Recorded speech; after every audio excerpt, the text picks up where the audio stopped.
The Crow 2024 is an exercise in monotony. I strongly do not recommend that you use 2 hours of your time, plus whatever time it takes to get to a movie theater, to see this film. I really wish I could have said differently, but after seeing this new reboot of The Crow, there's very, very, very little to recommend it. I've seen bad comic book movies before. I have a comic book channel, so I tend to see them just so that I can speak to them. And yeah, movies lately like Morbius or Madam Web have been bad, but at least when they've been bad, they've been entertainingly dumb. There's at least that going for it. There's there's just so little to enjoy in the 2024 version of The Crow. If you don't know, this is a movie that is a reboot. It's another adaptation of the 1989 comics by James O'Barr. And I really like those comics. I've got a channel called Comic Tropes where I do a deep dive into the history of those comics and what I think is special about them, why they work so well. But a big part of it is that the author was talking about stuff he was passionate about, and he was processing a lot of pain that he had in his personal life. He was putting something very real emotionally into that work of fiction, and I think that that helps elevate it beyond what it would have been otherwise. You can tell that there's something tangible behind the story itself. And I think that the 1994 film adaptation is pretty darn good.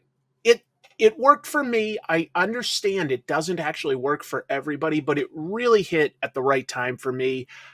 I thought that Brandon Lee was a charismatic lead. I thought that the story moved at a good pace. I thought the hero had strong, powerful emotions that we could relate to, where he was going for revenge. It's a revenge story, but you had colorful villains and you had a hero who was still trying to protect some of the good people in his life, like the little girl Sarah, for instance. There was a good cop played by Ernie Hudson. The villains were entertainingly over the top, and the action was well executed. It had a style. By the way, it had a fantastic, one of the best original soundtracks, in my opinion. There's not that many movies that also get into sort of that goth sensibility. There really aren't that many. Maybe some early Tim Burton. Anyway, what's this movie about? Before I get into any spoilers, I'll just say it's it's got a little of the same stuff, but it's not very similar in all the ways that would have mattered. You do still have a main character, Eric Draven. In this one, he's played by Bill Skarsgård, who's a good actor, but the character has very little behind him in this. I'll get back to that. I'll loop back to that. He falls in love with a girl named Shelley, played by British rapper, singer FKA Twigs. And she's actually kind of charming. She might be one of the strong points, now that I think of it, of the movie.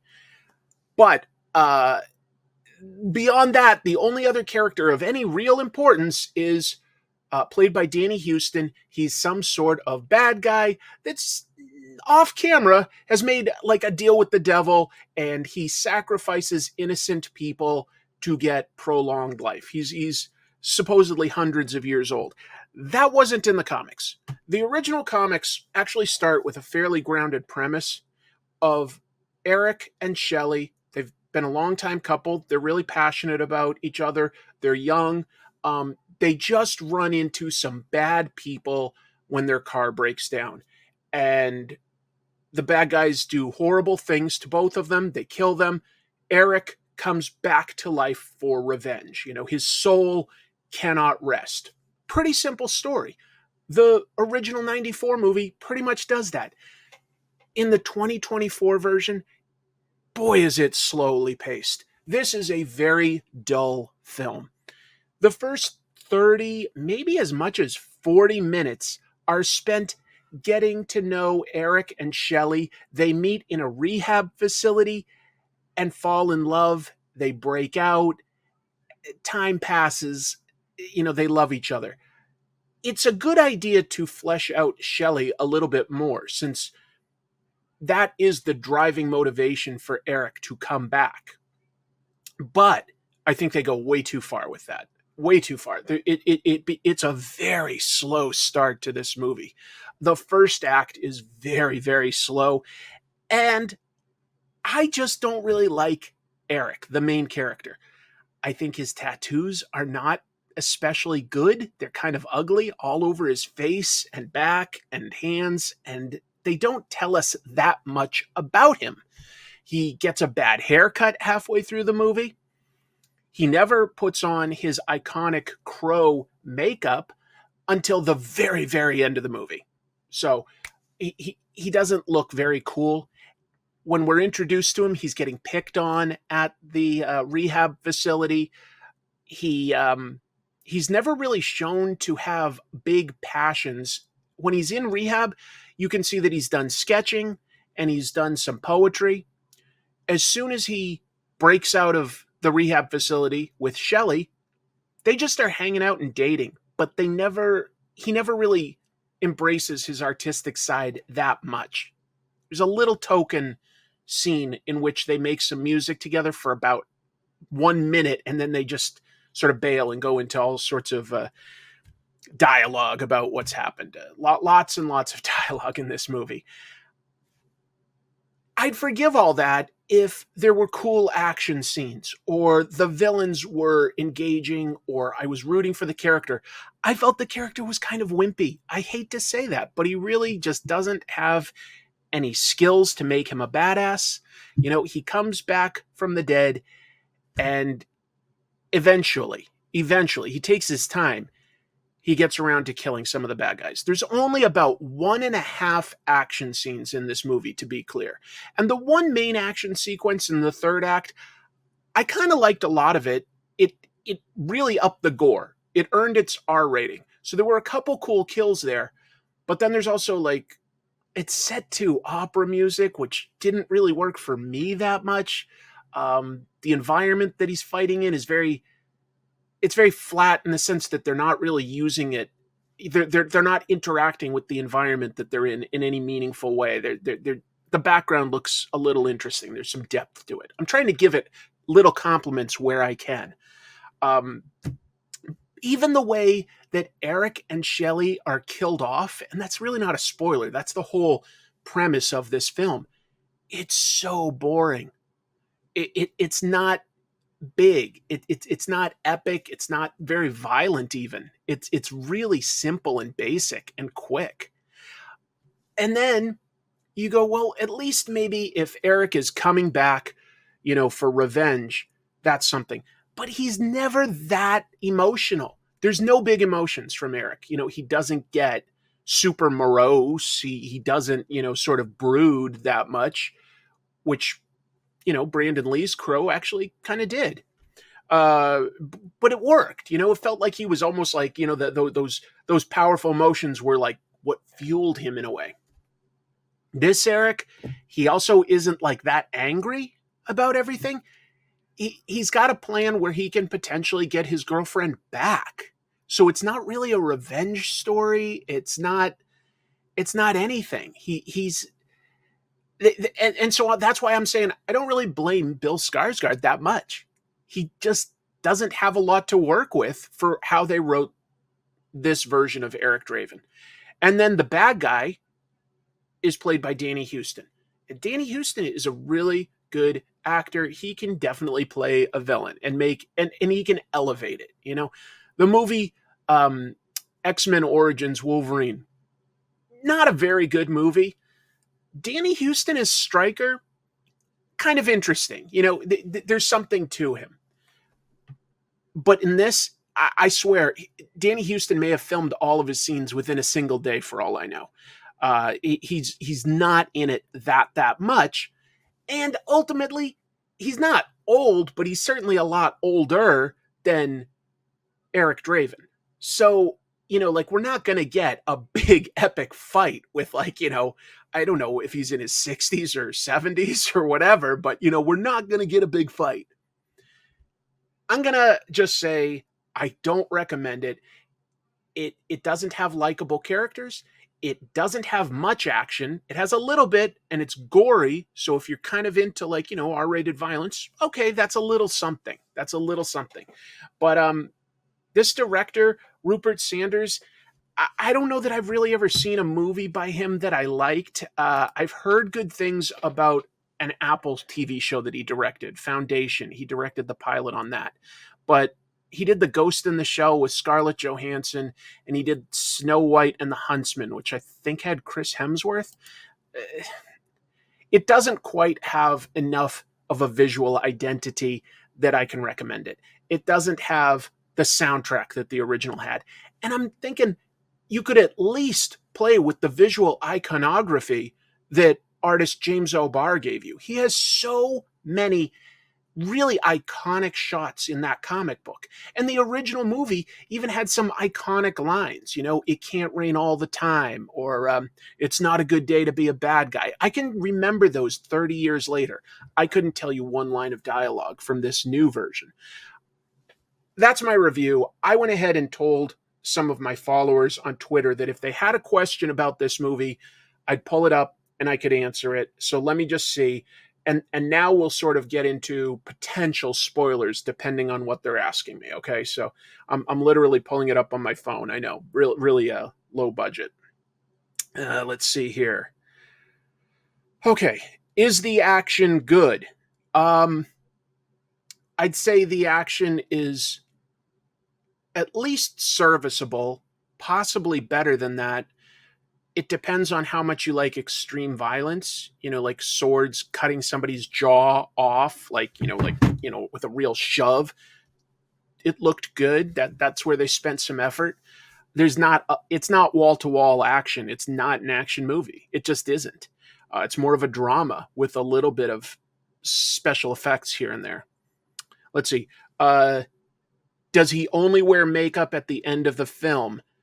Yeah, that's exactly what it is. Yeah, at the very, very end of the film. He's already been getting sort of Eric's been going around getting information on tracking down who's responsible for killing Shelley, and he's sort of picking guys off here and there a little bit. The first two kills he gets are like really clumsy, just sort of like luck. And he doesn't decide to put on his sort of makeup until the very, very end. All of a sudden, he's like, "Oh, I've got all these tattoos, and there's this tattoo ink lying around. I guess I'll just smear some around my eyes." The end. How would I compare Bill Skarsgård's performance to Brandon Lee's? Ooh, that's a fair question because Bill Skarsgård has done some good stuff.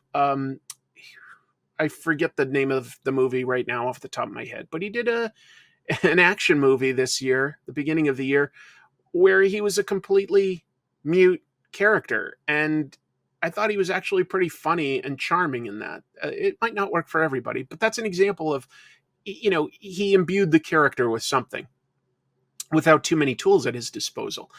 But this Eric is just, he's picked on at rehab and doesn't fight back. You don't really see him passionate about any of his art throughout the movie.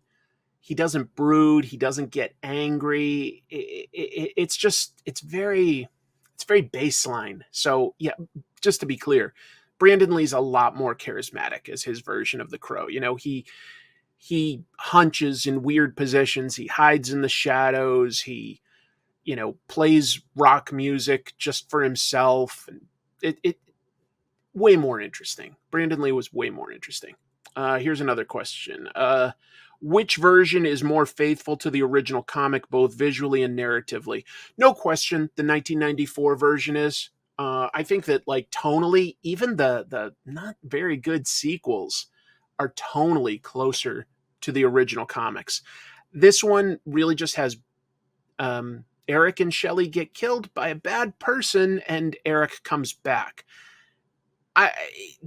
it barely feels like The Crow to me. There are lots of scenes where the characters, briefly going to this sort of limbo nether realm between life and death, and there's always crows flying in the background. And then when he comes back to life, there's lots of there's always like a digital crow flying around, but it's never like perched on his shoulder. He never like looks it in the eyes and tries to commune with it or anything like that. So yeah, the original was more closer. Did they bother with a Tintin or Fun Boy? Nope. Nope. None of the villains from the comic make it to this movie. And it's honestly like the weirdest thing. They must have filmed this in like the Czech Republic or something, because all of the henchmen are like older men. They're not like young, super fit guys. I'm taking a look real quick to see where it was filmed. Because Alex Proyas's original was super stylized and gothic. This one just looked really just like any city in the world. I was just trying to see if I could. I can't tell where they filmed it, but my best guess is that they filmed it just on a bunch of studios in. Yep. Oh, look at that! I finally found it. Sure enough, they filmed in Prague, Czech Republic. Very inexpensive there. Your money can go further. So I get it, but it's not very interesting visually. What else? Is the 2024 trench coat and katana as cringe as it looks? I would not call it that cringe, to be honest. The original comics and the original movie, he kind of wears like just lots of black, tight black shirt, tight black pants, and he puts on like a leather jacket. In this version, Eric goes shirtless and puts on like a really bulky leather jacket. It just sort of honestly looks awkward. Like as soon as he put it on, I go, well, he's not going to be getting into any karate fights in that thing. The katana was fine though, because he does put it to good use. So I wouldn't call it cringe, to be honest. That's not one of the areas I'd complain. I wish to see it and form my own opinion. Should I not? Or are you trying to save me like $40? I'm not just trying to save you money. I'm trying to save you time. I wouldn't even recommend watching this when it comes to a streaming service. It's dull. It's just dull. I don't know who would find it exciting other than like really young people that haven't been exposed to other better movies. It might look cool if you're 12 or 13 and haven't seen another action movie. And then this looks like the last question I've got. Is it more faithful to the comic than the original? No, way less faithful. Way less faithful. And does he ever wear the makeup that leaked online? No, there was some makeup that leaked online that had like lots of black streaks and like a thin line across, like that looked like stitches on his mouth. I don't know what that was. He does not wear that in the movie. Anyway, I think that this is probably plenty of information for you to make up your mind. If you do see it, tell me in the comments below if there was any aspect of it that you did like. And if you completely disagree with me, I'm curious to hear that too. But I was going in not expecting a very good movie, to be honest, and it went under where my expectations were. I tried to just like last minute just sort of clear my mind. I'm gonna see a movie. Let's see how it goes. I was able to count how many other people were in the theater with me. It was 12. So opening night, it was in the IMAX, so like it can seat something like 250. I counted everybody else in the theater. It was 12 others. Not great, but I don't care, because if this is what they're going to make, I don't want more like this. I'd rather just see a completely fresh vision. And it is worthy of getting rebooted and adapted, because even though I like the 94 version, I think that you could update it a little bit to more today's sensibilities. the comic came out in '89. There's probably some different things that we could talk about as far as societal problems that plague Eric and Shelley. There's probably some really cool stuff you could do with the action, with the visuals, and with the music. But this movie falls short. That's my review. Thank you so much for watching. And if you like hearing what I have to say about movies, I do a show on this channel called Trash Movie Bonanza, where my friend Jim Mafood and I just challenge each other to look at schlock, B movies, things that underperformed, or movies that have a bad reputation, and take a look and see if they're really that bad. Thanks, everybody. Bye.